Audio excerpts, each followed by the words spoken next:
Muy buenas noches, amada familia. Gracia y paz de nuestro bendito Señor y Salvador Jesucristo para todos ustedes y sus familias. Amén. Estamos en el Salmo 132, uno de los salmos o cánticos de ascenso gradual. Y aun cuando vamos a ver del versículo 6 en adelante, para ir viéndolo en todo el contexto, voy a leer desde el versículo 1 lo que ya vimos. Salmo 132. Verso 1. Dice así la santa palabra de nuestro Dios. Acuérdate, Señor, de David, de toda su aflicción, de cómo juró al Señor y prometió al poderoso de Jacob. Ciertamente no entraré en mi casa, ni en mi lecho me acostaré. No daré sueño a mis ojos, ni a mis párpados adormecimiento, hasta que haya un lugar para el Señor, una morada para el poderoso de Jacob. He aquí, oímos de ella en Éfrata, la hallamos en los campos de Jaar. Entremos a sus moradas, postrémonos ante el estrado de sus pies. Levántate, Señor, al lugar de tu reposo, tú y el arca de tu poder. Vístanse de justicia tus sacerdotes y canten con gozo tus santos. Amén y amén. Padre, te damos gracias en el nombre de Jesús, porque somos tu pueblo, somos tus santos, somos tus hijos. Te ha placido a ti enviar a tu Hijo Jesucristo para rescatar lo que se había perdido, todos nosotros. Enviaste en nuestro bendito Salvador las buenas nuevas para que nos volviéramos a ti, en tanto que la luz iluminó nuestras tinieblas y las rompió. Gracias te damos en el nombre de Jesús, Padre, por habernos salvado, por habernos santificado en Cristo. Y gracias que por tu Santo Espíritu, que levantó a Jesucristo de los muertos al tercer día, después de la cruz, después de pagar por nosotros, Señor, gracias que nuestro Señor resucitó, ascendió y a la diestra del trono, a tu diestra, está gobernando el universo entero por la palabra de su poder. En el nombre de Jesús, sea tu palabra hoy poder para tu pueblo, sustento, Señor, alimento y salvación para los perdidos. En el nombre de Jesús te ruego por mis hermanos, hermanas en la fe, por nuestros familiares que todavía no te conocen. Edifica nuestra fe, salva a los perdidos, es nuestro ruego. Sea tu bendición para todos nosotros. En el nombre de Jesús te lo pedimos. Amén y amén. Amados hermanos, el salmista dice, yo no voy a descansar hasta encontrar el sitio del reposo. Y hablé acerca del arca que quería llevarla, obviamente, al tabernáculo David. Y ahora veamos en el verso 6, dice, he aquí, oímos de ella.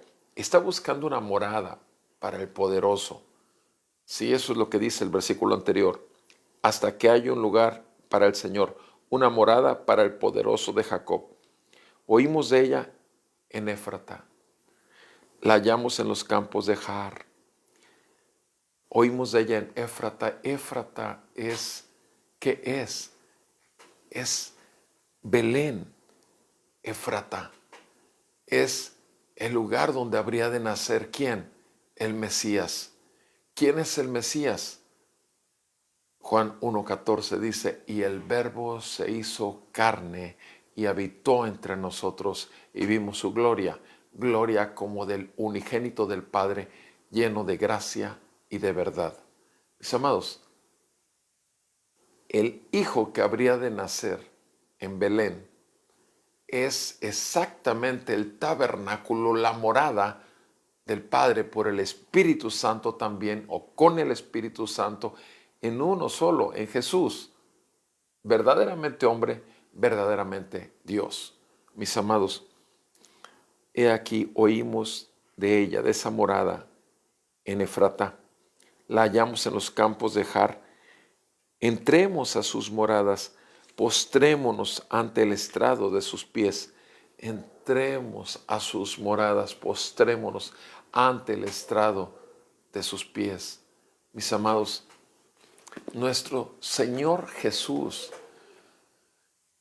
¿Cuántas veces los mismos demonios que echó fuera le adoraron y le reconocieron como el Hijo de Dios? ¿Qué pasó con Pedro cuando Pedro no pescó nada y luego de pronto pescó cuando le dijo dónde echara las redes? ¿Y acaso no se postró a adorarlo y le dijo, quítate de mí que soy hombre pecador? Mis amados, nuestro Señor Jesús es la morada de Dios en la tierra, el tabernáculo de Dios en la tierra. Eso lo que dice Juan 1:14. Y el Verbo se hizo carne y tabernaculizó entre nosotros. Él vino a ser la tienda, el tabernáculo y la presencia misma del Señor. Es hermosa la palabra, porque esto estaba en los Salmos, era una palabra profética, obviamente, de cómo habría de venir nuestro bendito Salvador. Y dice, postrémonos ante el estrado de sus pies. El acto de postrar de un ser humano ante el estrado de sus pies implica un acto de adoración. Obviamente es solo ante Dios que nos postramos. No nos postraremos ante ningún Dios más que el único, el Todopoderoso y Jesucristo. Obviamente es Rey y Señor de toda la tierra. Es Dios, verdaderamente Dios. Y continúa el salmista diciendo en el verso 8, levántate, Señor, al lugar de tu reposo, tú y el arca de tu poder. Levántate al lugar de tu reposo. Estamos hablando de salmos. Todavía no había llegado en que Jesús habría venido a este mundo en Éfrata, en Belén. Todavía no había sido manifiesto la gloria de Dios en la tierra visiblemente en Jesús. Pero aquí está diciendo, levántate, Señor, al lugar de tu reposo, tú y el arca de tu poder. El Señor iba a manifestar su presencia, iba a llegar y ser manifiesto en todo Israel que el Hijo de Dios vino a la tierra. A pesar de que lo iban a rechazar miles, sin embargo, a aquellos que creyeron en Él les fue dado el ser llenos del Espíritu Santo en el día de Pentecostés. Mis amados hermanos, lo más precioso de esta porción de la Escritura es que aquí el salmista está anunciando que el Señor iba a ser levantado en el lugar, al lugar de su reposo, Él y el arca de su poder. El arca de su poder. ¿Cuál era el arca de poder? El arca del poder era el que se ponía en el tabernáculo, en el lugar santísimo, o en el templo, en el lugar santísimo. Y el arca del poder que manifestaba o que tenía esa arca, donde la manifiesta presencia de Dios, la gloria de Dios descendía. Una vez al año, el sumo sacerdote entraba y tenía comunión con Dios. Una vez al año solamente al lugar santísimo. Y la presencia de Dios ahí, y el Señor hablaba con el sumo sacerdote, y ahí era consumado el perdón de pecados del sacrificio que llevaba en la sangre de los animalitos que habían sido sacrificados. Pero esta arca donde se manifestaba la presencia, estaban tres cosas: las tablas de la ley, la vara de Aarón y una pieza de maná. Las arcas de la ley de Dios, el gobierno de Dios, los mandatos que Dios hacía y tenía para su pueblo. La vara de Aarón, que era la vara de autoridad y gobierno. Esa era la vara. Y el maná, que era el alimento que iba a sostener al pueblo de Israel durante los 40 años que anduvo por el desierto. Y ese pan que caía del cielo, nuestro Señor Jesús lo dijo en Juan 6, yo soy el pan que viene del cielo. Yo soy el pan de vida. El que coma de mí no morirá, sino que vivirá para siempre. Mis amados, es Es glorioso ver el mensaje, las palabras, las figuras, los hechos, los elementos de cómo en Jesucristo se iba a completar todo esto, porque Él es el pan, Él es la autoridad de Dios sobre nosotros, su pueblo, y Él es el único que habría de qué, de cumplir la ley moral de Dios, porque Él es la justicia perfecta de Dios, Jesucristo. Y en su perfecta obediencia al Padre, en cuerpo de carne, de pecado, pero sin pecado, es que fue a la cruz. Y en la cruz el Padre puso sobre él tus pecados y mis pecados para que fueran pagados y que no tuviésemos que pagar nosotros por ellos. Y descargó el justo juicio y la ira santa de un Dios que no tiene por inocente al culpable. Jesucristo, nuestro bendito Señor, al tercer día resucitó de los muertos. Es el dador de vida. La muerte no puede retenerlo. Y siendo santo, perfectamente santo, cargando con nuestros pecados, pero al resucitar simplemente su justicia fue confirmada, que era puesta en nuestras cuentas, puesto que el sacrificio ya había sido hecho para pagar todo pecado de todo un pueblo que había sido adquirido en el Antiguo Testamento y que iba a ser adquirido y que hasta el día de hoy sigue siendo adquirido a precio de sangre. Tú y yo pertenecemos a ese pueblo. Y esto es glorioso, saber que somos del Señor y que nada ni nadie jamás nos arrebatará de su mano. Y es glorioso saber todavía que el Señor sigue llamando a arrepentimiento y a fe a muchos más todavía, con la misma manera, con el mismo efecto, con el mismo poder, con el mismo Cordero. Jesucristo, el Hijo de Dios, que vino a quitar el poder del pecado del mundo, de aquel que habría de arrebatar de la esclavitud del pecado, a las mentiras del mundo y de los engaños del corazón. Levántate, Señor, al lugar de tu reposo, tú y el arca de tu poder. Versículo 9. Vístanse de justicia tus sacerdotes y canten con gozo tus santos. Vístanse de justicia tus sacerdotes, mis amados.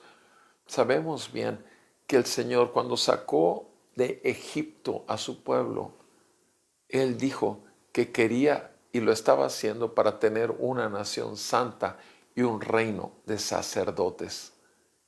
Fracasó el pueblo en cumplir el llamado que tenían, pero el plan del Señor continuó y sigue siendo el mismo. Y en Cristo, tú y yo, dice la palabra en primera de Pedro 3:18, que somos una nación santa y somos un reino de sacerdotes. Es en nosotros que se cumple esta palabra. Todos aquellos llamados al Señor, judíos y gentiles, gracias a Dios. Por eso dice el salmista aquí, anunciando esto, profecía: vístanse de justicia tus sacerdotes, la vestidura de justicia que el perfecto sacrificio de Cristo nos ha concedido, y canten con gozo, ¿quién? Tus santos. Canten con gozo tus santos. Mis amados hermanos, solamente los santos podemos realmente, todos aquellos que ya somos santos en Cristo, somos los que podemos tener el gozo verdadero. El gozo verdadero de la salvación. La gente busca en el mundo la llamada felicidad. Son situaciones emocionales, pasajeras, sensaciones, percepciones, pero el gozo verdadero es algo profundo e intenso, permanente y eterno. ¿Por qué? Porque el santo, inclusive cuando es sometido a la prueba de su fe, sabe bien dos cosas. Número uno, que el Señor está con él, que el Señor prometió que estaría con él hasta el fin del mundo. Eso es lo más importante. Y lo segundo, que esta prueba de su fe está produciendo la paciencia y que va a estar perfeccionándolo, porque las pruebas de la fe producen paciencia y perfeccionan al hombre, a la mujer de Dios. Estas dos cosas está seguro, ¿sí?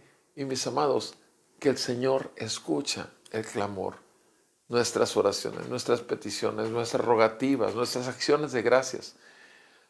Bendito sea el nombre de nuestro Señor y Salvador.